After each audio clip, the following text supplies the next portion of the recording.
Ang kwento ni Tomby. Ang kwentong ito ay hango sa totoong buhay. Mula ito sa isa nating tagapakinig na itago na lang natin sa pangalang Undoy. Taong 1995, probinsya ng Cebu. Ang kwentong binahagi sa atin ng isang taong naglilingkod sa simbahan. Ngunit uumpisahan natin ito sa kwento ng tunay na ama. Sigurado ka ba talaga sa pinili mong landas? Akala ko ba nais mo maging pare at maglingkod sa Diyos? Bata pa lang tayo. Yun ang plano, hindi ba? Wika ng kaibigan ng ama na si Joseph. Oo nga, yun ang pangarap ko. Pero mukhang iba yung plano sa akin ng Diyos eh. Isa pa, gusto ko din naman makatulong sa ating mga kabaryo. Kaya sasama ako kay Lamang Gabo sa pag-aaral ng lihim na karunungan. Tugon ng ama na tawagin na lang natin sa pangalang Victor. O sige, ikaw ang bahala. Basta, kapag kailangan mo ng tulong ko, huwag kang mag-aatubiling lumapit sa akin ha. Muling wika ni Joseph. Napangiti naman si Victor sa sinabi ng kaibigan. Simula pagkabata, matalik ng magkaibigan ang dalawa at halos sabay ng lumaki. Itinuring na kapatid ang isa't isa. Ngunit nang sila'y nagkaisip, nag-iba ang pananaw sa buhay ng dalawa. Pero parehong mabuti ang kanilang hangarin. Nang araw na yun, umalis na si Victor. Sumama ito sa mga magagaling na antingero upang mag-aral ng lihim na karunungan. Samantalang si Joseph naman, piniling maglingkod sa loob ng simbahan. Buhat ng araw na yon, wala nang naging balita pa sa isa't isa ang dalawa. Dahil naging abala ang mga ito sa kani-kanilang personal na buhay. Hindi naglaon. Naging pari sa isang simbahan si Joseph samantalang si Victor naman. Naging dalubhasang antingero at bumuo ng pamilya. Isang araw kasagsaga ng ulan ng mga panahong yun, nang bigla na lang nagpakita si Victor kay Father Joseph. Joseph, hindi ko alam kung kaya ko pang lumaban. Alagaan mo sana ang anak ko. Ituring mo siyang kadugo at pag dumating na ang oras, saka mo lang sabihin sa kanya ang tungkol sa akin ha, para masigurado ang kaligtasan niya laban sa mga kalabang tumutugis sa amin. Wika ni Victor. Kagad namang inalalayan ni Father Joseph ang kaibigan. Saka ito pinapasok sa loob ng simbahan. Gayunpaman, kahit nalunasan na ni Father Joseph ang mga sugat nito, tuluyan pa rin siyang binawian ng buhay. Ngunit bago ito pumanaw, iniwan ni Victor ang isang liham kung saan nakalahad ang lahat ng masalimuot na naganap sa masaya niyang pamilya. Ipinangako naman ni Father Joseph sa kaibigan na aalagaan at mamahalin niya ang bata. Ituturing niya ito na tunay na anak. Mabilis na lumipas ang panahon. Naging ganap ng binata ang naulilang bata. Pinangalanan ito ni Father Joseph na Undoy. Ama, kagaya mo, gusto ko maging pare at paglingkuran ng Diyos habang buhay. Wika ni Undoy. Napangiti ang pari sa sinabi ng anak-anakan. Kung ganon, ikinagagalak ko ang iyong pasya. Gabayan nawa ka ng Diyos. Alam kong natutuwa siya sa iyo. Tugon ni Father Joseph. Nang tuluyang pang magbinata si Undoy, naging sakristan ito sa simbahan at katuwang ng kanyang ama-amahan. Alam ni Undoy na wala na siyang pamilya. Ngunit hindi niya alam ang tunay na pagkakakilanlan ng mga tunay na magulang. Ilang beses na rin itong nagtanong kay Father Joseph. Ngunit hindi ito sinasagot ng pari. Hanggang sa isang araw, inatasan si Undoy ni Father Joseph na punasan ang mga santo sa simbahan upang mapanatili ang kalinisan ng mga poon. Malugod namang sumunod ang binata. Umaawit pa ito ng kantang pangsimbahan habang nagpupunas ng mga santo. Ilang sandali pa, napansin ni Undoy ang isang bagay na may tabo na pulang tela. Dahil sa kuryosidad, dahan-dahang binuklat yun ni Undoy at bumungad sa kanya ang isang kakaibang santo. Kulay ginto ito at kakaiba ang pagkakagawa. Sa puntong yon, napaisip ang binata kung bakit yun natatabunan ng pulang tela. Pinagmasdan yung maigi ng binata at nakita na medyo maalikabok na ito. Kaya naman pinunasan niya yon. Ngunit abot-abot na kaba ang naramdaman ni Undoy nang bigla na lamang nahati sa gitna ang katawan ng santo. Mabuti na lamang ay nasalo niya ang pang-itaas na bahagi kaya hindi ito nahulog. Nang mga oras na yon, sobrang kabado si Undoy at hindi niya alam ang gagawin. Kaya naman naghanap ito ng paraan para maikabit sa katawan ang nabaling parte. Ngunit habang aligaga, napansin nito ang laman ng loob ng santo. Merong maliit na libro at isang medalyong kulay ginto. Teka, ano to? Bakit nakatahago to dito? Nakapagtataka naman. Pagmamayari kaya to ng simbahan? O baka naman pinabasbasan lang? Tanong ni Undoy sa sarili. Mabilis na kinuha ng binata ang medalyong ginto. Akmang susuotin niya sana ito nang bigla na lang sumulpot ang pari. O Undoy, tapos ka na ba sa ginagawa mo? Teka, paano mo nakita ang bagay na yan? Ibalik mo yan, Undoy. Ngayon na. Wika ni Father Joseph. Mabilis na binalik ni Undoy ang medalyon sa loob ng katawan ng santo. Tapos na ho. Pasensya na, Father, ha. Hindi ko po sinasadyang makita ang bagay na yan. Naputol po yung kalahati eh. Hindi ko alam kung paano ibabalik. Pagmamayari po ba yan ng simbahan? Tanong ni Undoy. Ako na dyan, iho. Sa susunod, wag mo na lamang itong pakikialaman. Naunawaan mo ba? Sige na at pumunta ka na doon at may mga bisita din tayo. Pakiasikaso na lang sila.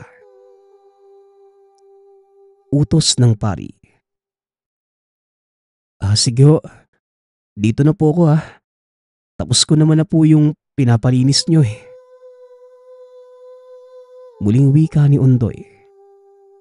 Mabilis na umalis sa harapan ng pari ang binata. Kagad namang inayos ni Father Joseph ang santo at ibinalik sa dati nitong ayos. Ano na, Victor? Panahon na ba para malaman niya ang totoo? Matagal na panahon na rin akong nagkakasala sa Diyos para lamang protektahan ang anak mo, Victor. Pulong ni Father Joseph. Napadasal pa ito dahil sa nangyari. Samantala, hindi naman mawala sa isipan ni Undoy ang nakita. Sa paglipas ng mga araw, hindi na mawaglit pa sa isipan ng binata ang tungkol sa santo, maging sa mga nilalaman nito. Hanggang sa hindi na nga nakayanan pa ni Undoy ang mga katanungang bumabagabag sa isipan. Kaya kinausap nito ang pari. Ama, hindi na ako pinapatulog ng kuryosidad ko. Alam ko na para bang hindi makatwiran ng panimula ko pero Gusto ko lang malaman kung kanino o para saan ba ang nakita ko. Simula nung araw na matuklasan ko yon, hindi na siya mawaglit sa isipan ko eh. Tanong ni Undoy. Malalim na lamang napabuntong hininga ang pari. Alam nito na yun na ang tamang oras para isiwalat ang katotohanan tungkol sa tunay na pagkakakilanlan ni Undoy. Marahil ito na ang oras para malaman mo ang tunay na naganap sa iyong mga magulang. Patawarin mo ko kung matagal ko itong inilihim sa iyo. Matalik na kaibigan ko ang tatay mo. Matagal kaming nagkawalay at isang liham ang iniwan niya sa akin bago siya tuluyang pumanaw. Kunin mo ito at ikaw na lamang ang tumuklas. Tugon ni Father Joseph. Ibinigay nito ang liham sa binata at binasayo ni Undoy. Damang-dama nito ang bawat letrang nakalahad sa liham. Pinatay ang nanay ko ng mga makasalanang tao. Maging ang tatay ko tinugis nila at pinahirapan. Pero nung pagkakasala nila para paslangin sila ng mga tao sa kaliwa. Tanong ni Undoy. Isang magaling na antingero ang tatay mo, Undoy. Tumutulong siya sa mga taong nagiging biktima ng mga taong nasa kaliwa. Pero ang pagtulong niya sa iba, yon ang nagdala sa kanya sa kapahamakan. At para maprotektahan ka, itinago kita dito sa simbahan at tinilihim ang tunay mong pagkatao. Ang medalyon sa santo, pagmamay-ari yon ng tatay mo at ang maliit na libro naman. Nakalahad doon ang lahat ng kasagutan sa iyong mga katanungan. Pagsasalaysay ni Father Joseph. Sa puntong yon, hindi na alam ni Undoy kung paano niya tatanggapin ang katotohanang nalaman. Nagpasya ang binata na isang tabi muna ang lahat ng nalaman. Itinuon muna ang atensyon sa paglilingkod sa Diyos. Hanggang sa isang araw, habang nag-aasikaso ng mga donasyon galing sa mga taong may mabubuting loob, ginausap ni Father Joseph ang anak-anakan. Ama, bakit po ganun? Gusto kong maging isang pari kagaya mo eh. Pero may parte ng puso ko na alamin at matutunan ng pagiging isang antingero. Kagaya ng tunay kong tatay. Wika ni Undoy. Napangiti na lamang si Father Joseph sa sinabi ng binata. Noon pa man, alam na ng pari na mangyayari ang bagay na yun. Kaya naman naihanda na niya ang sarili. Alam mo, Undoy, ganyan din ang ama mo. Hindi niya alam kung ano ba ang susundin. Pero sa huli, puso niya ang nanaig at naging masaya naman siya sa pasyang napili niya. Pero yun din ang bumawi sa buhay niya. Ikaw ang siyang pipili ng landas na iyong tatahakin. At anuman ang iyong maging pasya, narito lang ako palagi para sa iyo. Tugon ni Father Joseph. Niyakap ni Undoy ang ama-amahan at matamis na ngumiti. Sa ngayon naman, nais ko po munang pag-isipan ng mga hakbang na gagawin ko para wala po akong pagsisihan sa bandang huli. Gabayan nawa ako ng Diyos. Wika ni Undoy. Basta palagi mong tatandaan, anuman ang iyong maging pasya, suportado kita. Kahit ano pa ang maging resulta kapag kailangan mo ako, palaging bukas ang simbahan para sa iyo.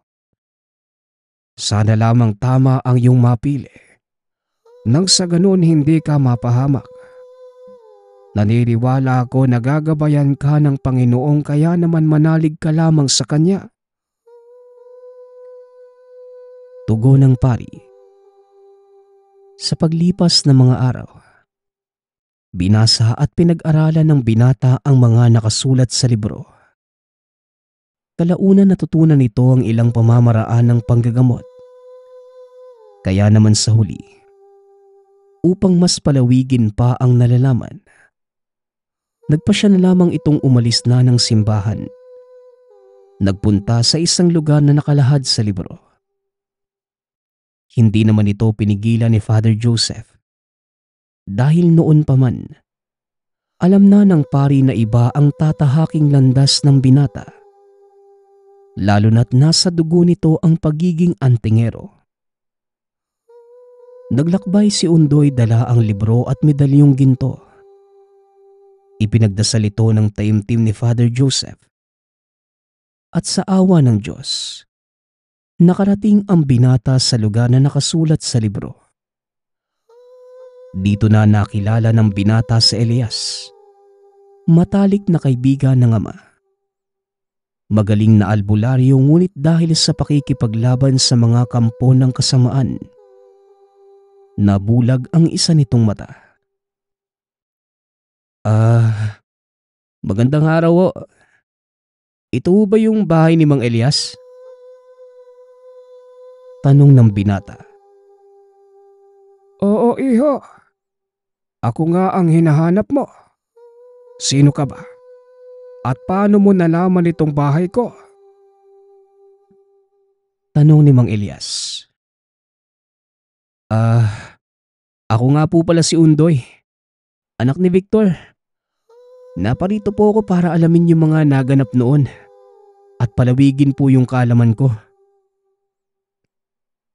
Muling wika ng binata. Napatitig si Elias sa kanya. Hindi ito makapaniwala na nakaligtas mula sa kapahamakan ng anak ng kaibigan. Hindi ko akalain na nakaligtas ang anak na matalik kong kaibigan na. Matagal na panahon na ang lumipas nang magsimula ang kaguluhan sa dati naming kuta. Pinaslang nila ang buong pamilya ng iyong ama at hindi ko na matandaan ang sumunod na nangyari. Dahil maging ako ay nawala na lang ng malay. Gayunpaman, nakakatuwang nakaligtas ang anak ng dalubhasang antingero. Pero ano ba ang sadya mo sa akin? Tugon ng matanda. Nakasulat po sa librong to ang pangalan ninyo at ang lugar na ito. Kaya naman po nagpunta ako dito para alamin yung mga kasagutan sa mga katanungan at matutunan po yung lihim na aral. Nanlaki ang mga mata ni Elias nang makita ang maliit na libro na hawak ng binata. Ang mahiwagang libro ng mga antingero. Matagal ko na itong hinahanap, bata.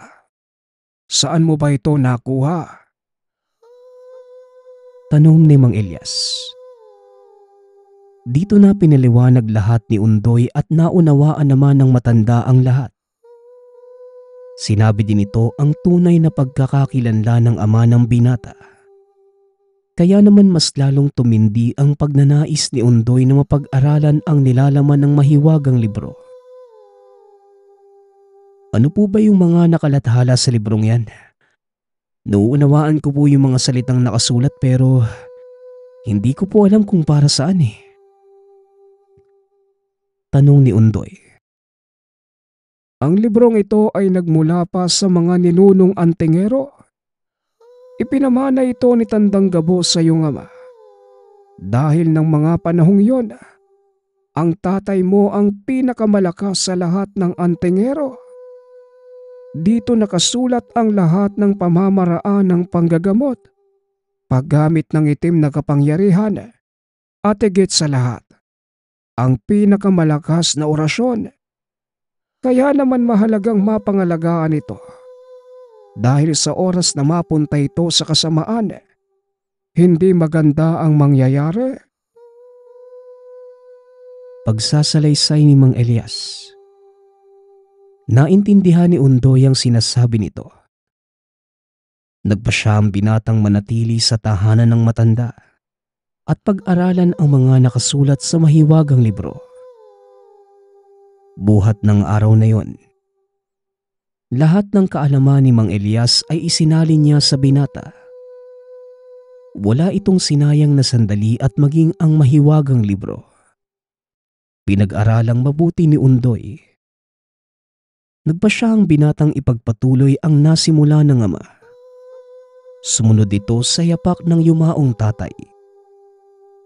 Gayunpaman, habang nag-e-ensayo si Undoy, kumikilos na rin ang mga kalaban lalo na't natukoy na mga ito ang kinaroroonan ng binata. Hanggang sa isang araw, kinailangan ni Undoy na magpunta sa gubat upang kumuha ng mga halamang gamot na gagamitin niya sa ginagawang panlunas. Mag-iingat ka bata. Panigurado't nagbabantay ang mga kalaban. Dalhin mo ang medalyong ito upang maprotektahan ka laban sa mga masasama. Wika ni Mang Elias. Tumango na lamang si Undoy. Umalis na ito dala ang gintong medalyon maging ang sundang na binigay sa kanya ni Mang Elias. Habang naglalakad papunta sa gubat, humingi ng gabay ang binata sa Diyos.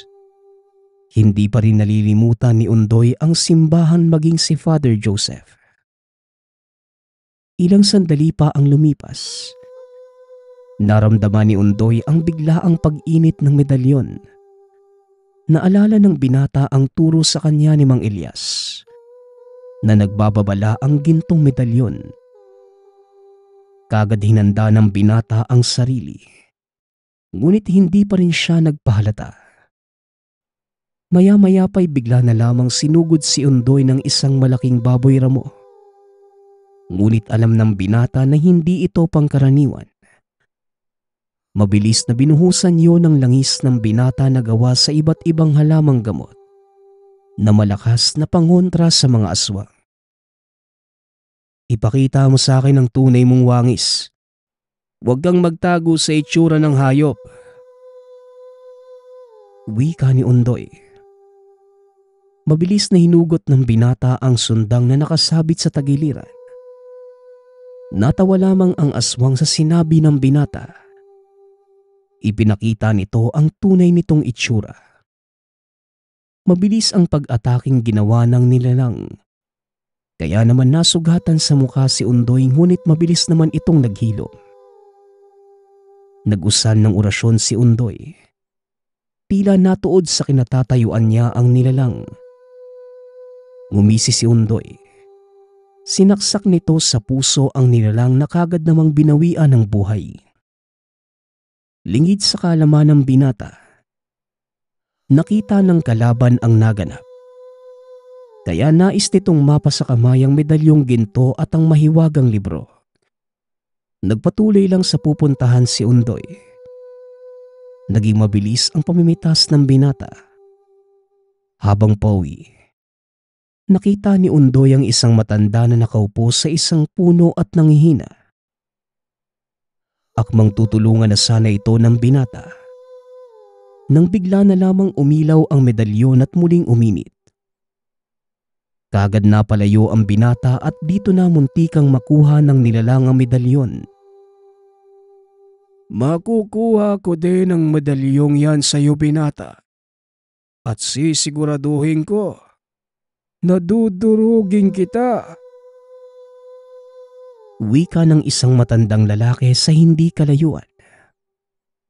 Mabilis namang pinaslang ni Undoy ang nilalang na nagpapanggap bilang matanda. Umuwi ang binata at nilahad nito ang mga naganap kay Mang Elias. Mabuti naman at ligtas ka. Kumain ka na riyan at pupunta lamang ako sa kabilang baryo. At kung matagalan man ako sa pagbalik, may iniwan akong liham sa ilalim ng kama. Wika ni Mang Elias. Napatango na lamang si Undoy kaya naman umalis na si Mang Elias. Matapos kumain, kagad nagpahinga ang binata. Ilang oras ang lumipas hindi pa din bumabalik si Mang Elias. Kaya naman nagtaka na ang binata at binasa ang liham. Ngunit bago pa man matapos sa pagbabasa ng liham ay dumating si Mang Elias. Akala ko hindi ka na uuwi. Saan po ba kayo nagpunta? Tanong ni Undoy. Mabilis nitong binalik sa ilalim ng kama ang liham. Ayun ba? May mahalaga lang akong ginawa. Kaya naman natagalan ako. Tugon ni Mang Elias. Tumango naman si Undoy at akmang lalabas na ng silid. Nang bigla na lamang uminit ang medalyon kaya naman nagtaka ang binata. Mang Elias, anong oras tayo magsasanay bukas? Tsaka, saan niyo po ba nilagay yung mahiwagang libro? Tanong ni Undoy. Sa puntong yun, iba na ang pakiramdam ng binata kaya naman sinubukan nito si Mang Elias. Ikaw ang bahala. Hindi ko matandaan kung saan ko nilagay yung libro eh. Hayaan mo. Mamaya, maalala ko rin yan. Tugon ni Mang Elias. Napailing na lamang si Undoy. Kagad nitong hinugot ang sundang at iniamba yun sa peking Elias. Sino ka? Anong ginagawa mo dito at nasan si Mang Elias? Tanong ni Undoy. Bigla na lang tumawa ng napakalakas ng lalaki. Ilang sandali pa ay may lumabas na matandang lalaki.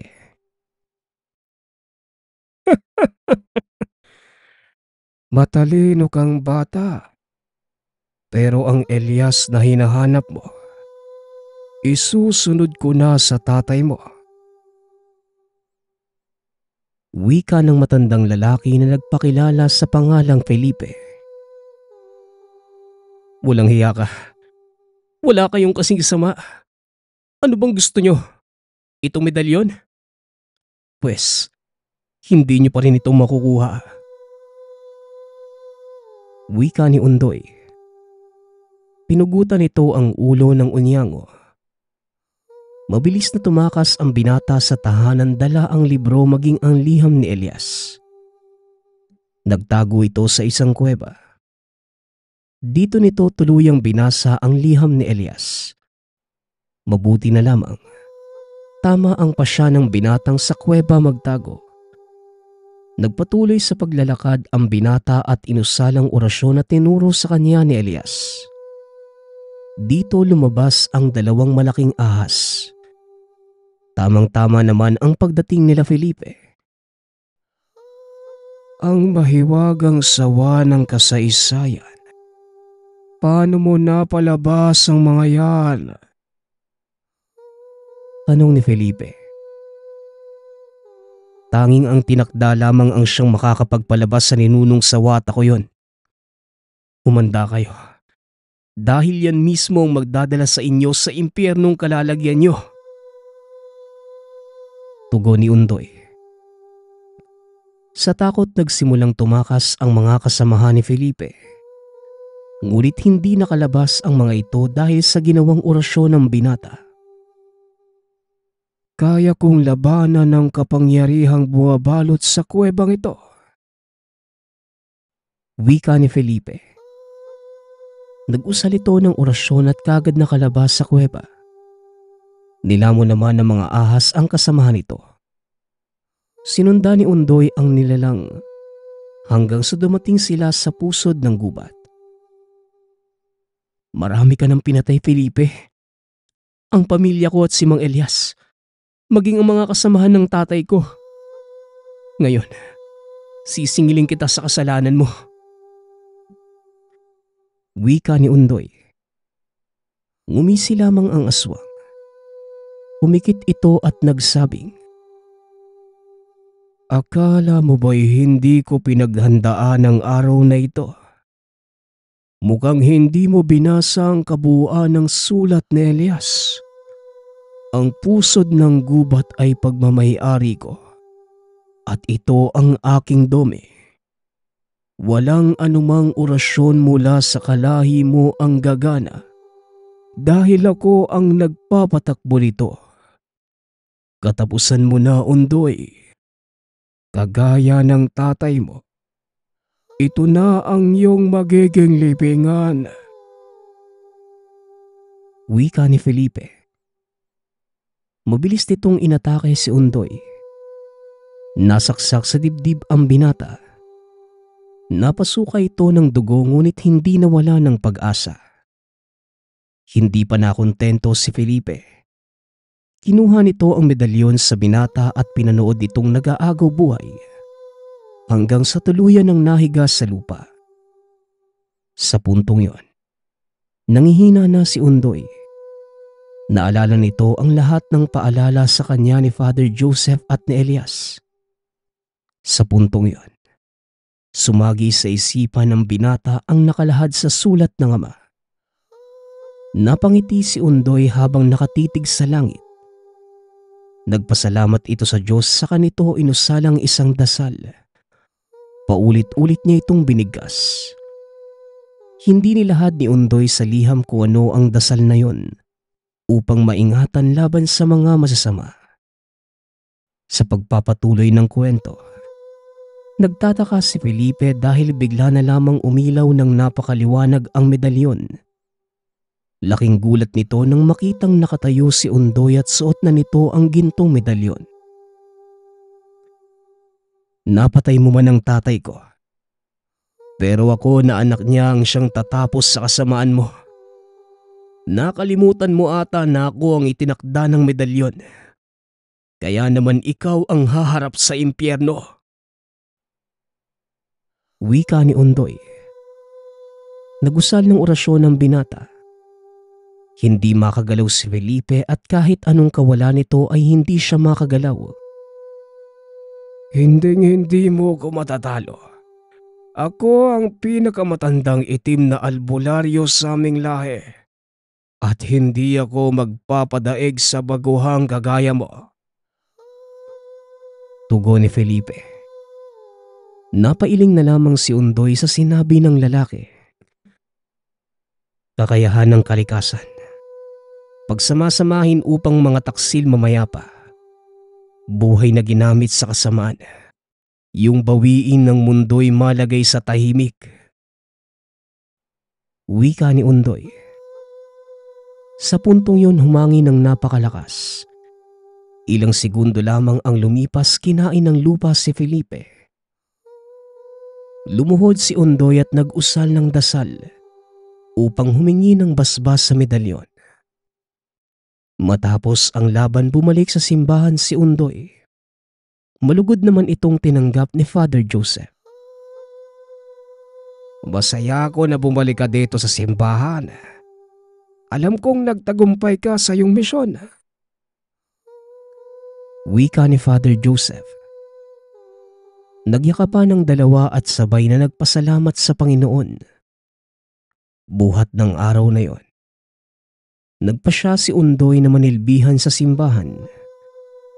Ang mahiwagang libro maging ang gintong medalyon, inilagay nito sa dating pinagtataguan.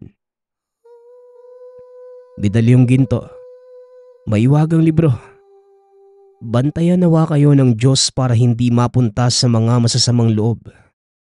At sino mang magtangka na gamitin ka sa kasamaan, huwag kang mag-aatubiling paslangin. Wika ni Undoy.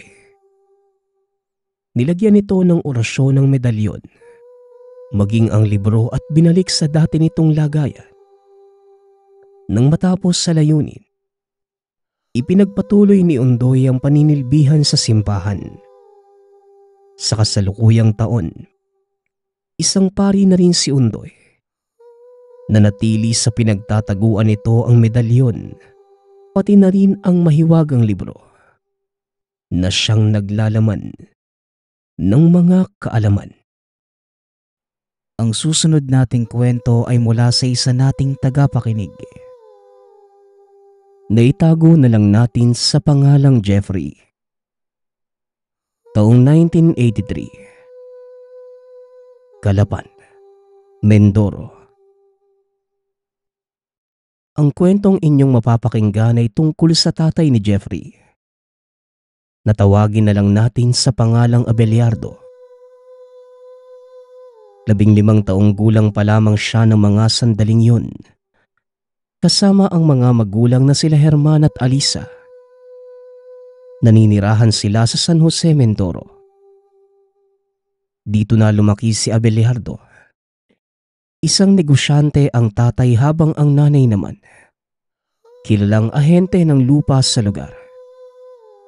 Masasabing masagana ang kanilang pamumuhay, subalit sa hindi inaasahang pagkakataon, nagkaroon ng malubhang karamdaman ang tatay. Isang kanser na siyang nagpahila sa pamumuhay nila paibaba. Dahil sa sobrang mahal ng gamutan, ang kanilang mga ari-arian ay sinangla. Ang kanilang lupain sa lugar at kanilang mga tahanan ay collateral na sa bangko. Subalit, hindi sapat ang ginawa ng pamilya upang maisalba ang buhay ng ama. Makalipas lamang ang 2 taon, namatay ito na labis na kinalungkot ng pamilya. Nagkataong ding naremata ang pagkakasangla ng mga ari-arian. Isabay pa dyan ang collateral na lupa sa bangko. Walang nagawa ang mag-ina kung hindi ang lumipat sila sa bahay ng magulang ni Tatay Herman. Ito ang lugar ng Kalapan. Kaunting description lamang sa lugar. Dahil dito iikot ang ating kwento. Isang malaking ancestral house. Bali ang buong tahanan ay nasa itaas. May beranda na may bitak-bitak na hagdanan sa gilid. Nakaangat ito sa lupa at ginawang garahe ang ibaba. Tipikal na tila bahay Kastila. Sa bagay ayon kay Jeffrey, mula pa ito sa unang digmaang pandaigdig. Malawak ang paligid ng bahay, subalit tila na pag-iwanan na ito ng panahon. Kumbaga isipin mong isang haunted house kapag nakita mo ito mula sa kalsada. O Abelardo, buksan mo ang tarangkahan. Hindi makakapasok ang jeep, dalian mo. Wika ni Nanay Alisa. Kasalukuyang nagpaparada ang sinasakyang jeep sa lugar. Nadala ang mga gamit na naipundan nila mula sa San Jose. Nay naman, ayan po ang bahay ng lolo at lola ko.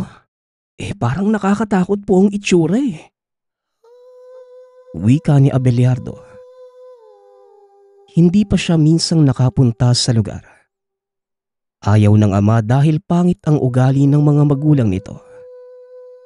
Nang mga sandaling yon, hapon at malapit nang lumubog ang araw. Oo, ayan na nga. Saan naman tayo titira, Aber? Matagal pa bago tayo makapagawa ng bagong bahay. O siya, sige. Buksan mo ang tarangkahan. Ang sabi ng tatay mo, nakatali lang daw yan ng kadena.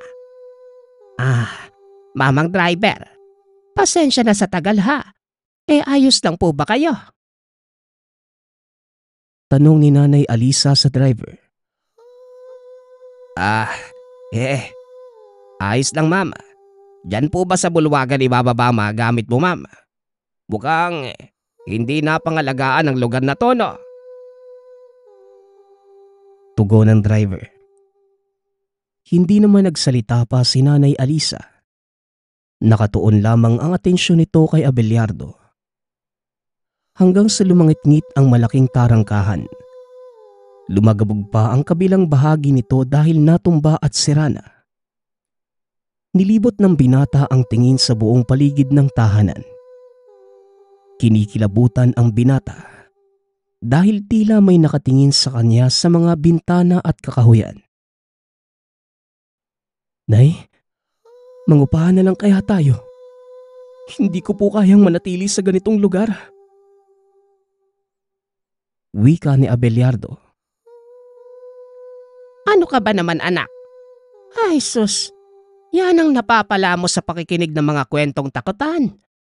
O halika nga, tulungan mo ang driver sa pagbaba ng gamit. Malapit nang magdilim at ang bahay na ito wala pang ilaw. Bukas ko pa aasikasuhin ang pagpapalagay. Wika ni Nanay Alisa. Napakamot na lang ng ulo si Abelardo. Kita sa mukha nito ang pagkabalisa. Pag-akyat ng binata sa itaas. Bawat hakbang ay lumalangit-ngit ang sahig na tila bibigay. Nakita ng binata na may malawak na sala at may 3 silid ang magkakasunod. May pinto sa likuran at pagsilip ni Abelardo. May tila tulay na kahoy papunta sa isang nakabukod na maliit na bahay. Binuksan niya ang pinto. Pinuntahan ang bahay na yon. Napag-alaman niyang isang kusina at may hagdan ito sa gilid. Papunta sa baba at naroon ang isang banyo. Kitang-kita niya dito ang buong likuran ng tahanan. Napakasukal. Lampas tao ang damo at napakaraming baging na gumagapang sa bubong ng kusina. Tinatawag siya ni Nanay Alisa. Subalit hindi ito alintana ni Abelardo dahil gusto niyang malaman kung ano pa ang meron sa buong tahanan.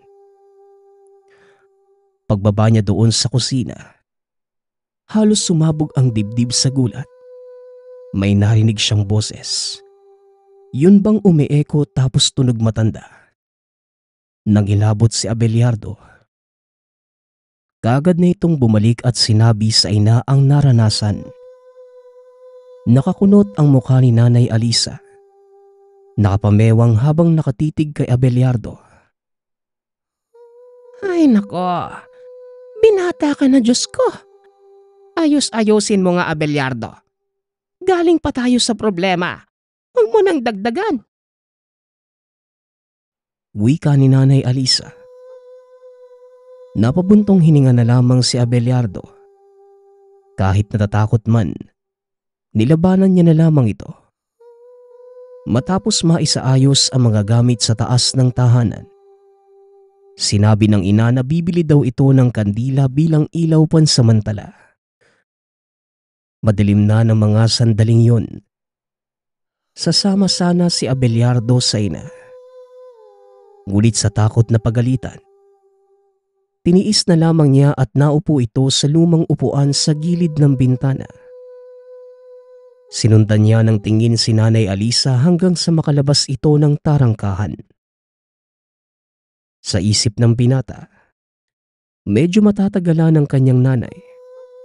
Wala namang nakita siyang tindahan sa malapit. Nagpalinga-linga ito sa loob ng tahanan. Abot langit na ang takot ng binata ng mga sandaling yon. Hanggang sa napapitlag si Abelardo nang biglang lumangit-ngit ang pintuan sa isa sa mga silid. Naaninag niya ng konti ang pintuan. Para bang may kamay sa gilid tapos tila may nakasilip. Napalunok ng laway ang binata. Hindi niya inaalis ang tingin doon sa pintuan. Ilang sandali pa, tinapangan ni Abelardo ang sarili. Tumayo at lumapit sa pintuan. Napansin niya na tila nawala yung tila kamay. Kinusot pa ng binata ang mga mata upang makasigurado. Nang makarating siya sa pinto, napabuntong hininga ang binata tapos marahan itong binubuksan. Makapigil hininga ang bawat sandali na paunti-unting nakikita ang buong itsura ng silid. Hanggang sa nakaramdam si Abelardo ng panlalamig. Para bang tagos sa buto tapos bigla na lang itong nawala. Bahagyang napatigil ang binata sa pagbukas ng pinto. Iniisip kung itutuloy pa ba ang pagbubukas. Dahil baka may makita siyang nakakatakot. Subalit para na din patunayan ang sarili. Tuluyan niyang binuksan ito. May nakita siyang napakalaking katre. Sa gilid nito ay may isang lampas tao na kabinet na may mga nakapatong na gamit sa itaas. Medyo nakahinga ng malalim si Abelardo. Subalit may narinig itong tila may gumagapang sa ilalim ng katre. Lumalangit-ngit ang sahig. May mahina pang paghangos na tila naghihingalo. Napahawak ang binata sa pintuan. Umatras hanggang sa may nakita siyang maitim na mukha na sumilip doon sa ilalim. Hindi na natiis ni Abelardo. Kumaripas na ito ng takbo papunta sa beranda ng bahay. Nangingilid ang luha. Nakahawak sa mga tuhod habang humahangos. Sumaglit siya ng tingin doon sa silid. Nanlaki ang mga mata dahil sarado na ito. Marahan siyang bumaba ng hagdan hanggang sa napapitlag ang binata na may mabanggang tao. Oh, Abelardo, ano bang nangyayari sa'yo? Ay, itong batang to talaga. Halika na sa itaas. May dala kong inihaw at may kanin na din. Sobrang layo naman ng mga tindahan dito. Wika ni Nanay Alisa. Hindi na nakapagsalita pa si Abelardo. Dilat na dilat ang mga mata at sumunod siya sa ina papunta sa itaas. Sasabihin niya sana ang nakita. Ngunit minabuti na lamang niya na manahimik dahil alam niya na hindi pa rin maniniwala ang ina. Bukas pala, Abelardo. Habang narito ka kung pwede maglinis ka ng bahay. Bukas aalis ako. Baka matagalan ako. Aasikasuhin ko din yung transfer file mo para dito ka na mag-aral. Wika ni Nanay Alisa habang kumakain sa sahig ng tahanan.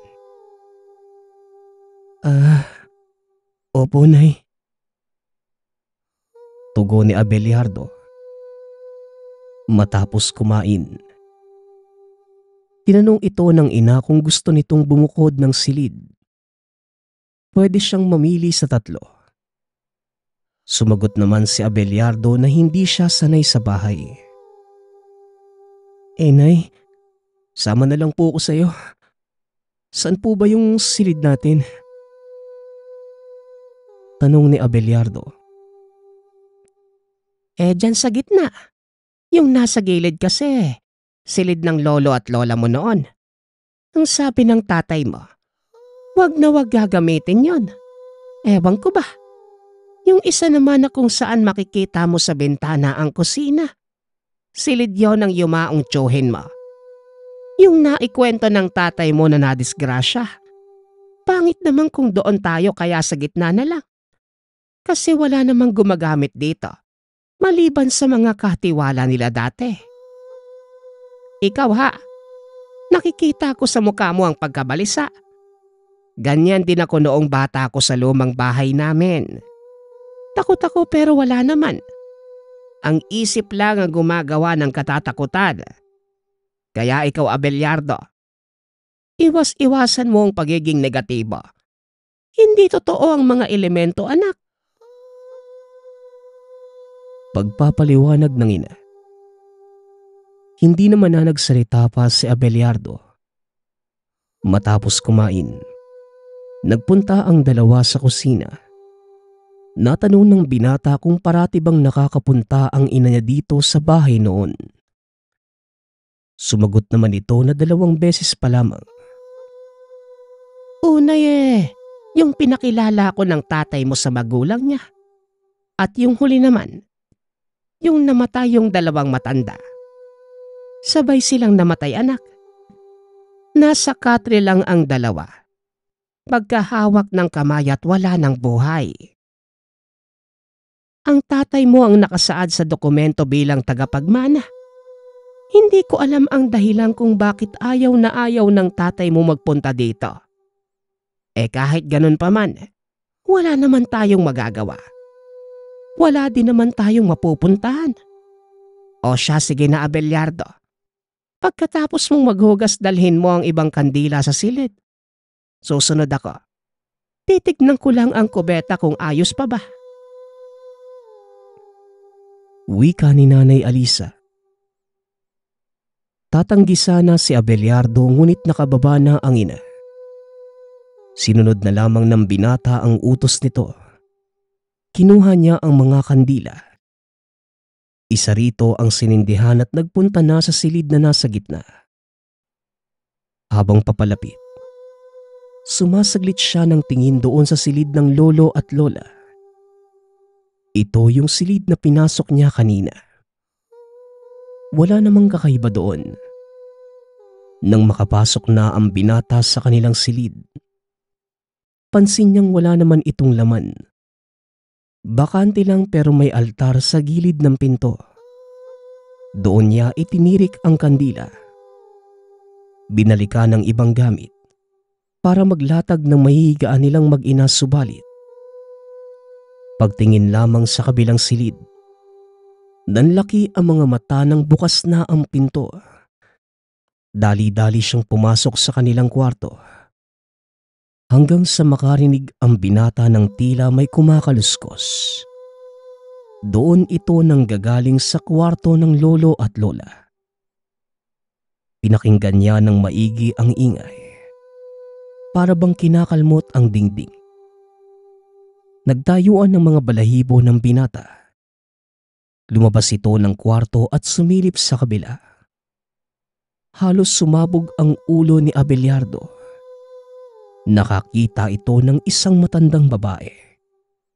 Nakatalikod ito habang kinakalmot ang dingding. Dahan-dahan itong lumilingon sa kanya. Nakita niya ang napakapangit na mukha nito. Namumula at yung mga mata ay purong kulay itim.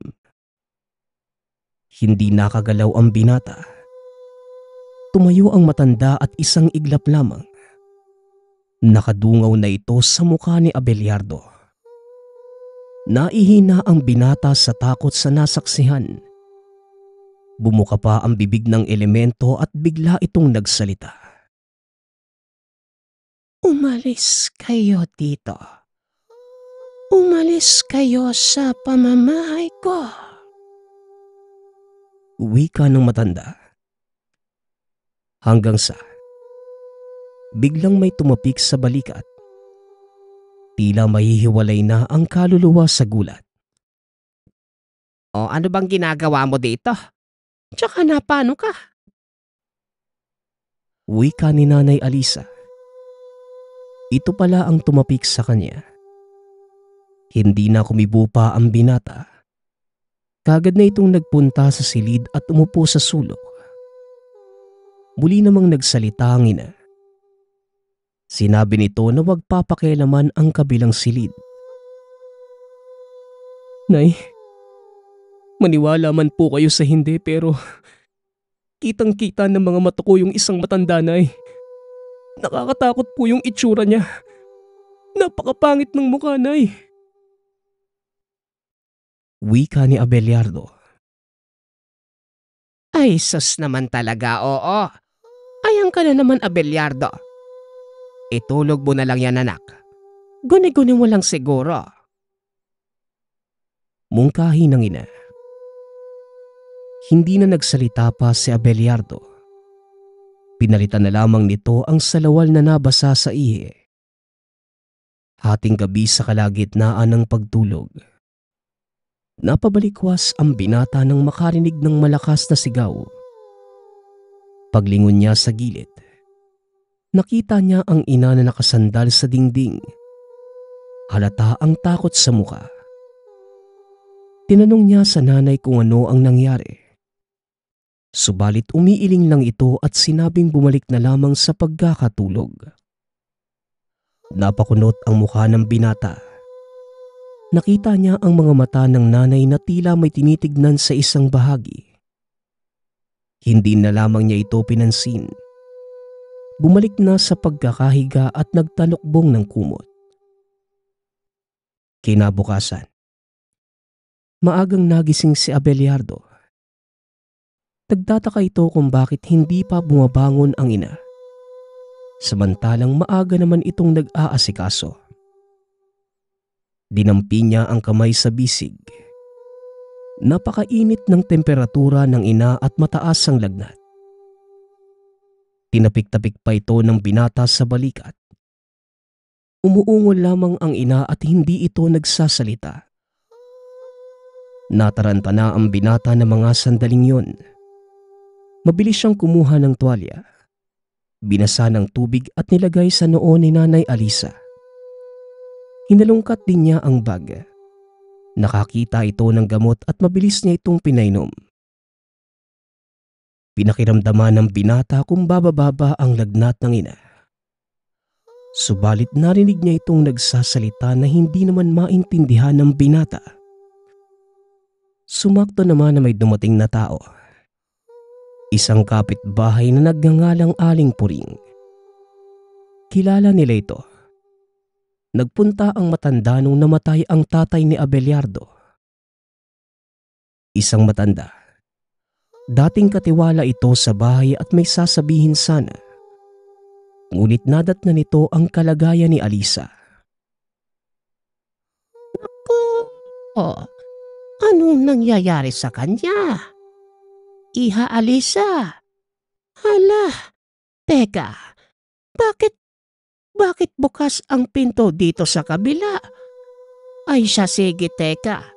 Naku, Diyos ko, hindi pangkaraniwang lagnat ito. Wika ni Aling Puring. Nagtaka si Abelardo sa mga sinabi ng matanda. Kung paano nito nasabing hindi pangkaraniwang lagnat ang sinapit ng ina. Bakit po ba? Ano po yung nangyari sa kanya? Tanong ng binata. Ito din ang sinapit ng asawa ko nang minsang manatili kami dito. Noong 1 taon lang. Ayaw ng mga elementong may maninirahan sa lugar na ito. Tugon ni Aling Puring. Oh, ano pong ibig niyo sabihin? Muling tanong ng binata. Sinumpa ang bahay na ito, iho. Alam ng tatay mo ang lahat. Nagpakamatay ang lolo at lola mo dahil sa isang paniniwala. Galing sa isang kulto ang lolo at lola mo. Ito din ang dahilan kung bakit ayaw tumira dito ng tatay mo. Inakala ko na hindi kayo makakaranas pero ito din pala ang nangyari sa inyo. Pagpapaliwanag ni Aling Puring. Hindi nakapagsalita si Abelardo. Napagtanto niya na lahat ng pagpaparamdam sa bahay ay totoo. Hanggang sa dumilat ang mga mata ni Nanay Alisa. Sinabi nitong nakita niya kagabi ang mga magulang ni Tatay Hernan. Ano ba? Hindi ko alam na totoo pala ang mga elemento. Hay, Aling Puring. Ano bang dapat naming gawin? Tanong ni Nanay Alisa.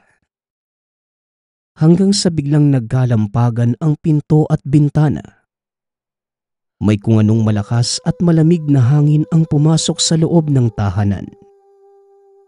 Kitang-kita ng kanilang mga mata kung papaano magsilaglagan ang mga maliliit na bagay na nakapatong sa dibisyon ng dingding. Napatakip ng bibig si Aling Puring. Habang si Abelardo naman ay niyakap ang ina. Ilang sandali pa, napabitaw ang binata sa pagkakayakap nang biglang umangat ang dibdib ni Nanay Alisa.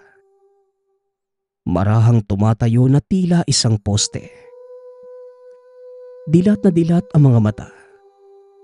Purong kulay puti lang at maputla ang muka. Napasigaw ng malakas si Aling Puring na mga sandaling yon. Biglang humarap si Nanay Alisa kay Abelardo. Nagsalubong ang kilay nito at bumuka ang bibig. Kitang-kita ni Abelardo ang dila ng ina na naging kulay ube. Parang patay na ito. Sobrang hilakbot ang nararamdaman ng binata. Akma sana siyang lalabas na ng silid. Subalit dinuro siya ni Nanay Alisa. Bigla itong nagsalita. gasgas na parang nasa ilalim ng lupa. Saan ka pupunta? Sinabi ko naman sa'yo kagabi. Umalis na kayo dito. Ang titigas ng ulo niyo. Wika ng boses na lumalabas sa bibig ng ina. Napaihi muli si Abelardo sa takot. Sumigaw si Nanay Alisa na sobrang nakakakilabot. Para bang tunog preno ng isang malaking sasakyan. Kasabay pa nito ang malakas na hangin na humahampas sa binata. Kaya napaatras ito at napasandal sa dingding. Ilang sandali pa, dumating ang asawa ni Aling Puring. Kita ang pagkataranta nito sa nasaksihan. Buwaba kagad ng bahay. Ilang sandali pa ay may kasama ng isang pastor at 2 binata. Pinagtulungan nila si Nanay Alisa. Panay ang sambit na mga kataga ng pastor. Binabasa ang babae ng holy water. Tila baliw na kumakawala si Nanay Alisa. Kinakagat pa nito ang isang binata. Kaya naman nagmungkahi ito kay Abelardo na iabot ang kumot. Itinali nila ang babae hanggang sa manghina ito at nawala ng malay. Demonyo! Demonyo ang sumapi sa kanya. Ano bang nangyayari dito? Tanong ng pastor. Ipinaliwanag ni Aling Puring nakakalipat lamang ng mag-ina sa tahanan. Sinabi din niya ang nakaraan patungkol sa tahanang iyon. Hindi karaniwang elemento ang naninirahan sa bahay na ito. Napuno ng masamang enerhiya.